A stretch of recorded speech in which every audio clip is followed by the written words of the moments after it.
আসসালামু আলাইকুম গাইস, কেমন আছেন সবাই? আশা করি সবাই ভালো আছে। গতকাল রাতে ভাই কি রাতটা গেল ভাই, সেই ভাই সেই এদিকে রিয়াল মাদ্রিদের ম্যাচ, আর্সেনালের ম্যাচ, নিউক্যাসলের ম্যাচ, বায়ার্ন মিউনিখের ম্যাচ, তারপর জুভেন্টাস আর ইন্টার মিলানের, ওরে ভাই রে ভাই, কি ম্যাচ হয়েছে ভাই! এক একটা জাস্ট ওয়াও ওয়াও ম্যাচ হয়েছে। সো ভাই, আপনি ঠিক জায়গায় আসছেন। হ্যাঁ, আমরা গতকালের যেসব ম্যাচ হয়েছে সেই ম্যাচের রিভিউ আর কি আজকে আপনাদের মাঝে আর কি আমি দেবো। তো শুরু করি। তো ম্যাচ শুরু করার আগে আমরাই আসি লা লিগার রেফারি নিয়ে ভাই। ভাই এরা কি শুরু করছে ভাই? কি শুরু করছে ভাই? লা লিগার রেফারি কি শুরু করছে? ভাই আগের সিজনেও ভাই আমরা দেখছি ভাই লা লিগার এই রেফারির প্রবলেম। এই সিজনও শুরু না হতে না হতে লা লিগার এই রেফারি প্রবলেম এই যে শুরু হয়ে গেছে। কি প্রবলেম কি আমি বুঝান।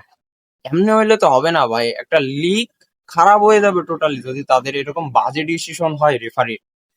হ্যাঁ ভাই, অনেকে বলতেছে ভাই এটা রেড কার্ড, ঠিক আছে রেড কার্ড দিছে ভাই, 100% রেড কার্ড। এটা কেমনে ভাই?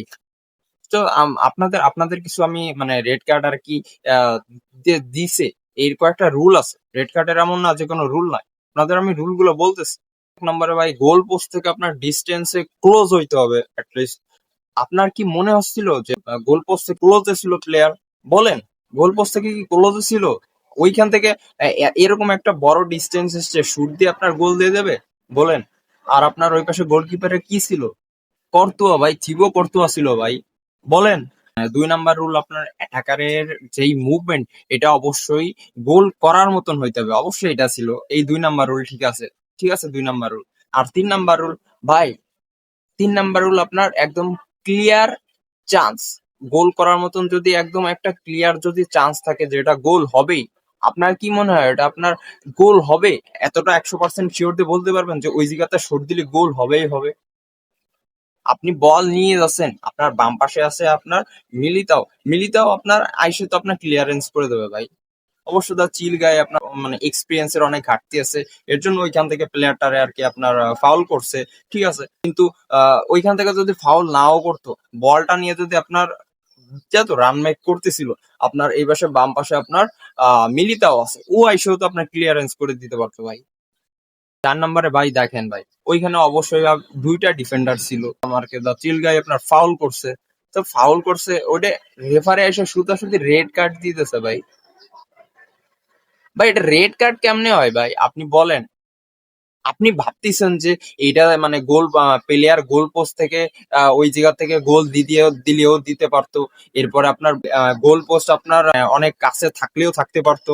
এরপর মানে আপনার একটা ডিফেন্ডার থাকলেও থাকতে পারতো। আপনি এইভাবে থাকলেও থাকতে পারতো, ভাইবে কেমনে এই ডিসিশনটা নেন ভাই? ভাই ঠিক আছে ভাই, ডিসিশন নিয়েছেন। এখন রিয়াল মাদ্রিদ একটা লেটার দিয়ে দিয়েছে লা লিগারে, আরে ভাই তুমি তোমার রেফারি চেঞ্জ করো। আমরা আরে ধৈর্য ধরে থাকতে পারতেছি না এই রেফারি প্রবলেমের কারণে। অবশ্য বার্সেলোনারে নিয়ে যদি এমনি করতো, বার্সেলোনারে নিয়ে ঠান্ডা তো চেতেই যেত ভাই।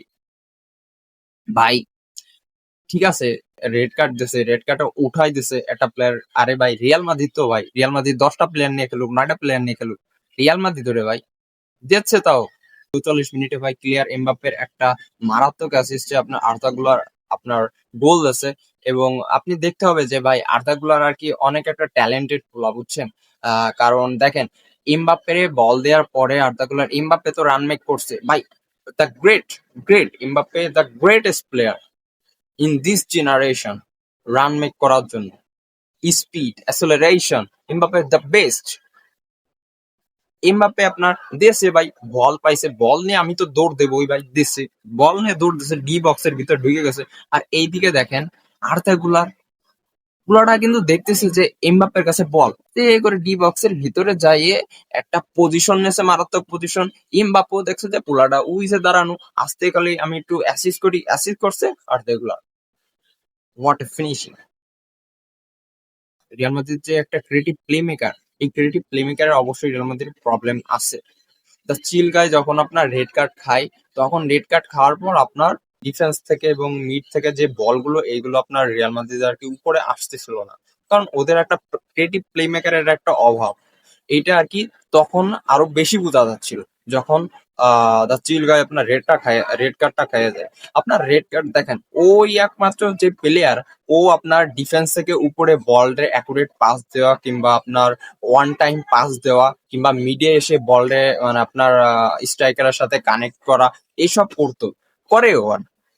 কালকের ম্যাচে ও আপনার যখন রেড কার্ড খেলো, এরপরে আর কি রিয়াল মাদ্রিদের উপর ডোমিনেট করতে থাকে আর কি অপোনেন্ট।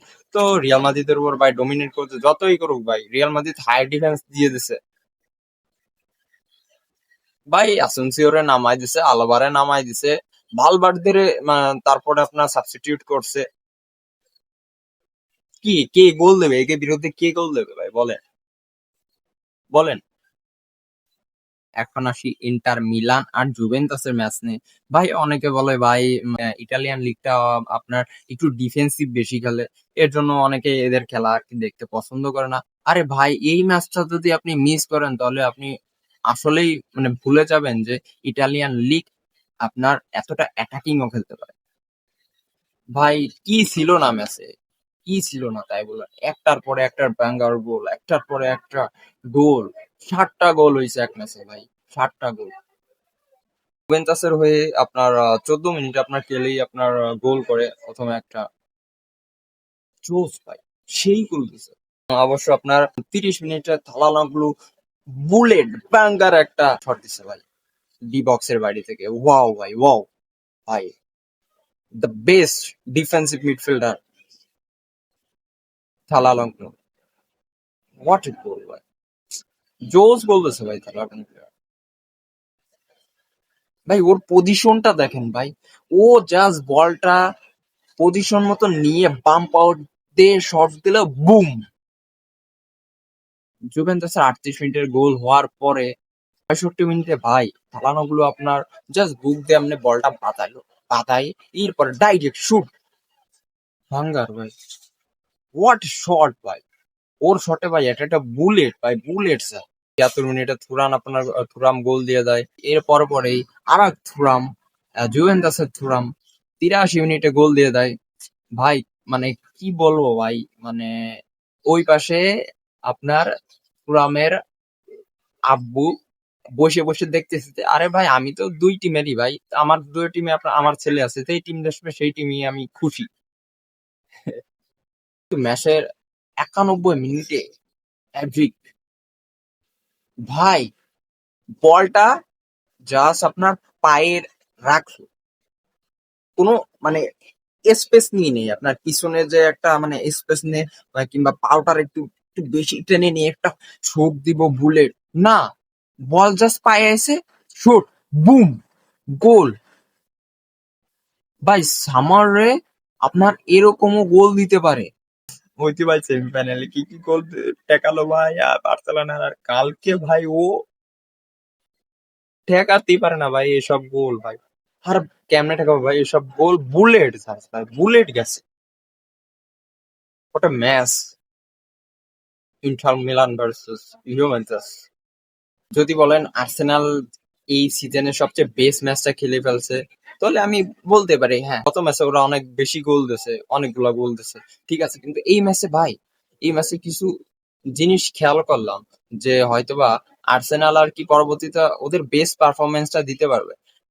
প্রথমত আমি আসি জুবে মেন্ডিকে নিয়ে ভাই। লাস্ট 4-5 বছরের মধ্যে আর্সেনাল তাদের যেই বেস্ট ট্রান্সফার হয়তোবা জুবে মেন্ডিকে কেনার মাধ্যমে আর কি করে ফেলছে। কারণ ভাই মানে বান্দাটা ভাই সেই ভাই গত সিজনে 2টা গোল দিয়েছে ও, মানে গত পুরো সিজন মিলে। আর এই সিজনে আপনার ও এক ম্যাচে সেটা পোষায় দিছে। ওই বান্দা ওরে প্রমাণ করতেছে ডে বাই ডে, ওর স্কিল ডেভেলপ করতেছে, ওর ড্রিবলিং, ওর শুটিং, ওর পজিশনিং সেন্স সবকিছু ডেভেলপ করতেছে। ডি বক্সের বাইরে থেকে ও যে ব্যাঙ্গার শটটা দিল, আর যে গোলটা হলো, ও মাই গড, হোয়াট গোল ম্যান। ভাই জুবে মেন্ডি সেই গোল দিয়েছে ভাই, কালকে 2টা গোল দিয়েছে, ডি বক্সের বাইরে থেকে একটা গোল, আর একটা হেডে গোল। প্লেয়ারের কথা যদি আমি বলতে চাই তাহলে সে হলো আপনার মাড্রুক ভাই। 5টা বিগ চান্স ক্রিয়েট করছে এবং 5টা ড্রিবলিং সাকসেস হয়েছে। রাইট পাশে আর কি আপনার যতগুলো কাজ আছে মিড ডিফেন্স এসে বল ক্যারি করা, উপরে উইঙ্গে যাওয়া, এরপরে আপনার ক্রস টানা, সব করছে এই বান্দা, সব। তো আজকে এই পর্যন্তই। আল্লাহ হাফেজ। দেখা হবে পরবর্তী কোনো ভিডিওতে।